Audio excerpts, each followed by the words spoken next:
Hello students, आज हम आपको पढ़ाने वाले हैं विशेषण, जिसे हम इंग्लिश में कहते हैं एडजेक्टिव। क्या आप लोगों को ये पता है कि विशेषण किसे कहते हैं? नहीं पता? अगर आप लोगों को नहीं पता है कि विशेषण किसे कहते हैं तो आज आप इस वीडियो को पूरा देखिए, जिसके बाद आप लोगों को पता चल जाएगा कि विशेषण किसे कहते हैं। What is adjective? अगर कोई आपसे पूछे तो आप उसके सवालों का जवाब फटाफट दे देंगे, ना कि आप उसका मुँह देखते रह जाएंगे। आज का ये सेशन बहुत ही मज़ेदार होने वाला है, क्योंकि हम आपको एंटरटेनमेंट के साथ ये बताएंगे कि विशेषण क्या होता है, और इसके साथ साथ इसके प्रकारों के बारे में भी बताएंगे। और इसके बाद हम आपको प्रैक्टिस वर्क भी देंगे। जब प्रैक्टिस वर्क बना लेंगे अपने कॉपी में, तो उसके जो आंसर्स हैं वो हमारे फेसबुक पेज और हमारे इंस्टाग्राम आईडी पर अपलोड कर दिए जाएंगे। आप उसे फॉलो कर लें और वहाँ से आप हर दूसरे दिन आंसर्स मिला सकते हैं अपने। तो चलिए अब हम आपका एंटरटेनमेंट करना शुरू करते हैं। तो चलिए अब हम आपके इंटरटेनमेंट को कंटिन्यू करते हैं। विशेषण क्या है, इसके प्रकारों का वर्णन करें। अब हम आपको बताएंगे कि विशेषण क्या है, इसके कितने प्रकार होते हैं। विशेषण यानी एडजेक्टिव, जो शब्द संज्ञा या सर्वनाम की विशेषता बताता है, क्या बताता है? विशेषता बताता है, उसे विशेषण कहते हैं। अब विशेषता के रूप में क्या बताएगा? तो विशेषता में या तो दोष बताएगा, या संख्या बताएगा, या रंग बताएगा, या आकार बताएगा, या परिणाम बताएगा, या दशा बताएगा इत्यादि। विशेषण क्या करता है? या संज्ञा या सर्वनाम की विशेषता बताता है, उससे ही हम लोग विशेषण कहते हैं। यहाँ तक बात आपको समझ में आ गया? कुछ नहीं तो इतना पढ़ सकते हैं, संज्ञा या सर्वनाम की विशेषता बताने वाले को विशेषण कहा जाता है। जैसे बड़ा, काला, लंबा, सुंदर, दयालु, टेढ़ा, मेढ़ा आदि। ये सारे ऐसे शब्द हैं जो कि संज्ञा या सर्वनाम की विशेषता बताता है, इसलिए हम इन्हें विशेषण कहते हैं। तो अब हम आपको एक उदाहरण के माध्यम से समझाते हैं। लैला सुंदर है। लैला सुंदर है, तो लैला की विशेषता क्या है? उसकी सुंदरता। आपके स्क्रीन पे दिख रहा है कि ये जो लैला है ये कितनी सुंदर है। तो लैला की विशेषता क्या है? तो लैला की विशेषता सुंदर है। भकोल चालाक है, तो भकोल की विशेषता क्या है? चालाक। वो कितना चालाक है, आपके स्क्रीन पे दिख रहा होगा कि कितना चालाक है। मेरा भाई डाकू है। मेरा भाई की विशेषता क्या है? मेरा भाई की विशेषता यह है कि वो डाकू है। मोहन बकलोल है। मोहन की विशेषता क्या है? मोहन की विशेषता यह है कि वो बकलोल है। पापा की परी काली है, तो पापा की परी की विशेषता क्या है? कि वो काली है। आपके स्क्रीन पे दिख रहा होगा कि वो कितनी काली है। अब हम बढ़ते हैं विशेषण के प्रकार की तरफ। विशेषण के प्रकार। विशेषण के 4 प्रकार होते हैं। विशेषण के 4 प्रकार होते हैं, और वो कौन कौन से हैं? पहला गुणवाचक विशेषण, दूसरा परिमाणवाचक विशेषण, तीसरा संख्यावाचक विशेषण, चौथा संकेतवाचक विशेषण अथवा सर्वनामिक विशेषण। तो अब हम बारी बारी से इन विशेषण के चारों प्रकार को विस्तार में पढ़ेंगे। तो पहला गुणवाचक विशेषण, जो शब्द संज्ञा या सर्वनाम के गुण या दोष का बोध करता है उसे गुणवाचक विशेषण कहते हैं। इसका मतलब कि जो भी शब्द संज्ञा या सर्वनाम के गुण या दोष दोनों में से किसी को बताता है तो उसे हम गुणवाचक विशेषण कहते हैं। जैसे ताजमहल सुंदर इमारत है।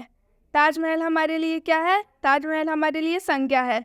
और सुंदर क्या है? सुंदर ताजमहल की अच्छाई हो रही है, सुंदर ताजमहल की विशेषता है, इसलिए सुंदर हमारे लिए विशेषण हो जाएगा। ताजमहल संज्ञा है और सुंदर हमारे लिए विशेषण हो जाएगा, तो इस वाक्य में हमारे लिए सुंदर विशेषण है। वह ईमानदार आदमी है। वह जो है वो सर्वनाम है और ईमानदार इस सर्वनाम की विशेषता है। ईमानदार जो है वो आदमी की विशेषता बता रहा है, तो इसलिए ईमानदार हमारे लिए विशेषण हो जाएगा। मेरी भैंस गोरी है। जो भैंस है उसकी विशेषता क्या है? कि वो गोरी है। गोरी इसलिए विशेषण हो जाएगा क्योंकि ये भैंस की विशेषता बता रहा है, आदि। अब हम अपनी गाड़ी को विशेषण के दूसरे प्रकार की तरफ लेकर चलते हैं। विशेषण का दूसरा प्रकार ये रहा, परिमाणवाचक विशेषण। जिस शब्दों से किसी संज्ञा या सर्वनाम की मात्रा अथवा नापतोल का ज्ञान होता है तो उसे परिमाणवाचक विशेषण कहते हैं। परिमाणवाचक विशेषण में संज्ञा या सर्वनाम की मात्रा या नापतोल का ज्ञान होता है जिसे परिमाणवाचक विशेषण कहते हैं। तो हम आगे बढ़ते हैं। परिमाणवाचक विशेषण को दो भागों में बांटा गया है। परिमाणवाचक विशेषण को दो भागों में बांटा गया और उनके दो भाग कौन कौन से अभी हम आपको बताते हैं। तो पहला भाग है निश्चित परिमाणवाचक विशेषण। जिस शब्द से किसी वस्तु की निश्चित मात्रा का ज्ञान होता है उसे निश्चित परिमाणवाचक विशेषण कहते हैं, जैसे किलो, लीटर, मीटर आदि। मतलब ये कि जिस शब्द से किसी वस्तु की निश्चित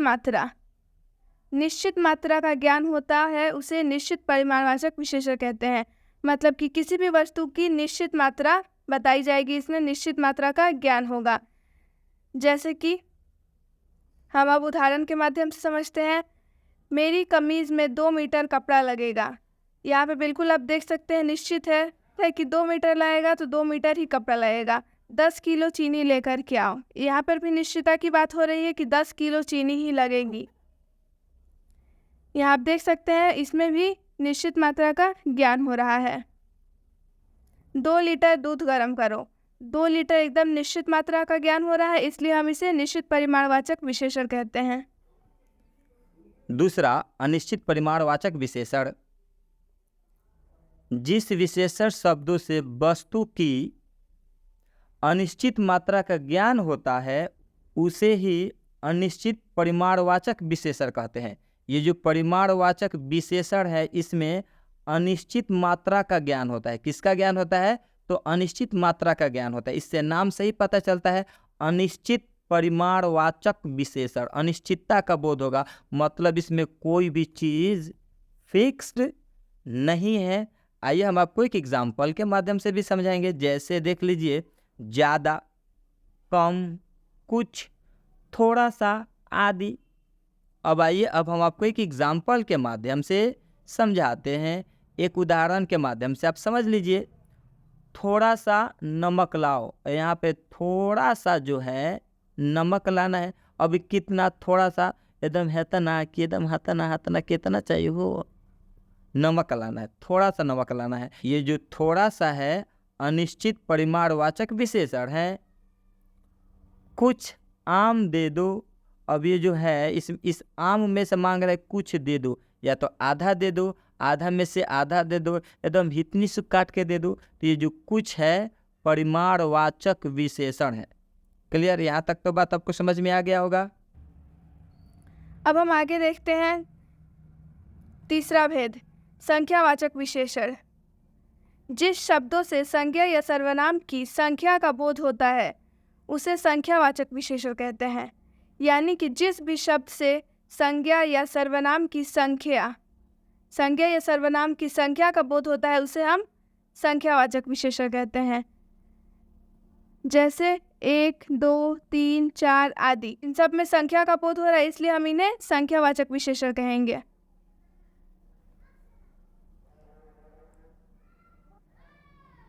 इस प्रकार संख्यावाचक विशेषण को दो भागों में बांटा गया है। अभी संख्यावाचक विशेषण के भी दो भाग होते हैं और वो कौन कौन से हैं ये आप जान लीजिए। पहला, निश्चित संख्यावाचक विशेषण। मतलब ये कि जो संख्यावाचक विशेषण होते हैं उसके दो टाइप से। इन दो में से पहला हम आपको समझा रहे हैं जिसका नाम है निश्चित संख्यावाचक विशेषण। जिस शब्दों से निश्चित संख्या, इस पर ध्यान देना है, जिस शब्दों से निश्चित संख्या का बोध होता है उसे निश्चित संख्यावाचक विशेषण कहते हैं। इसमें एकदम निश्चित ही होगा, मतलब इसमें एकदम फिक्स होगा, उतना है तो उतना ही होगा। जैसे 1, 2, 3, 4, 5, 6, 7, 8, 9, 10, 11, 12, 13। मेरा कहने का मतलब ये है, जैसे ये 1 है तो 1 फिक्स है, 2 है तो 2 फिक्स है, 3 है तो 3 फिक्स है, 4 है तो 4 फिक्स है, इसलिए इसे कहा गया है निश्चित संख्यावाचक विशेषण।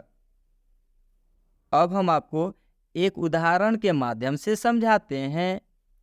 मेरे लिए 2 पुस्तक लाना, तो यहाँ पर फिक्स है, कितना पुस्तक लाना, 2 ही पुस्तक लाना, 2 से अधिक नहीं लाना। ये जो फिक्स है ये आपके लिए क्या हो गया, निश्चित संख्यावाचक विशेषण हो गया।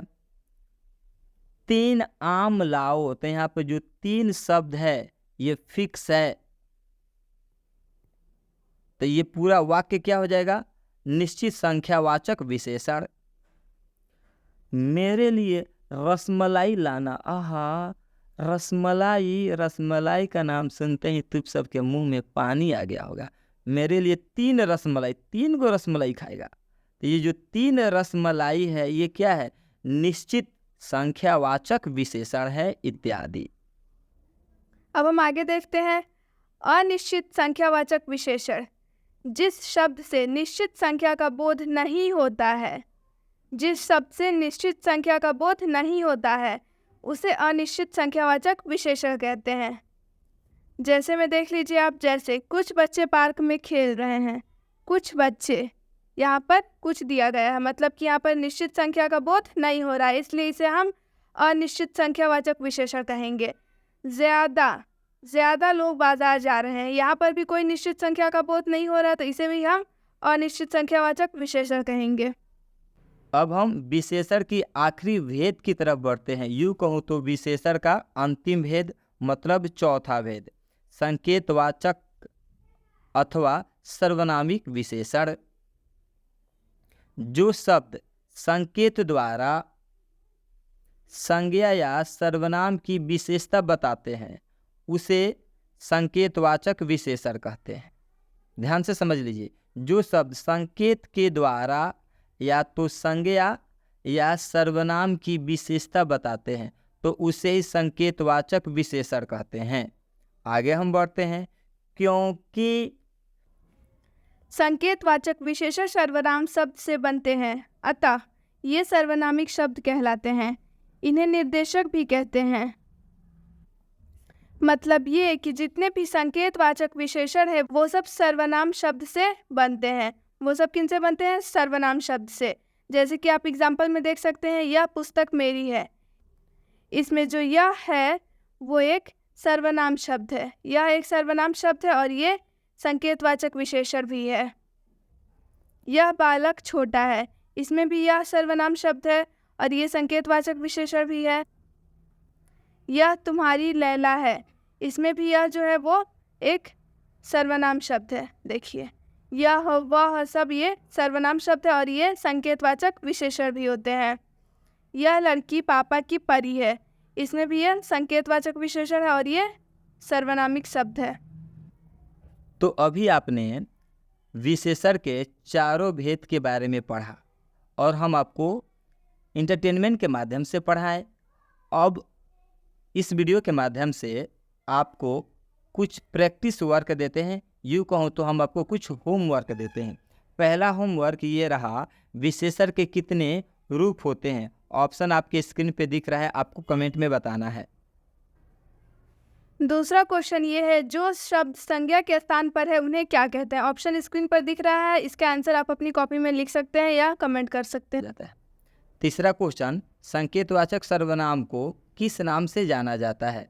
ऑप्शन आपके स्क्रीन पे है, आप कमेंट के माध्यम से बताएं। मोटा एक डैश विशेषण है, कौन सा विशेषण है, अब आप ये कमेंट में बताएं। हमारा देश महान है, महान कौन सा विशेषण है। 4 ऑप्शन दिए गए, इसमें से आपको कमेंट में बताना है कि इसका आंसर क्या होगा।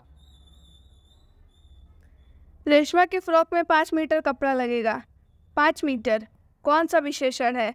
ऑप्शन आपको दिख रहे हैं, अब आप ये कमेंट में बताएं। 7वां क्वेश्चन, थोड़ा सा नमक ले आओ, इसमें थोड़ा क्या है। आपके स्क्रीन पे ऑप्शन दिख रहा है, आप कमेंट में बताएं। 8वां क्वेश्चन, यह 5 किलो आम है, इसमें विशेषण बताइए। ऑप्शन आपको दिख रहा होगा, आप आंसर दे सकते हैं। क्वेश्चन नंबर 9, बारात में, क्वेश्चन नंबर 9, बारात में ज़्यादा लोग थे। इसमें से आपको आंसर बताना है कि ज़्यादा कौन सा विशेषण है।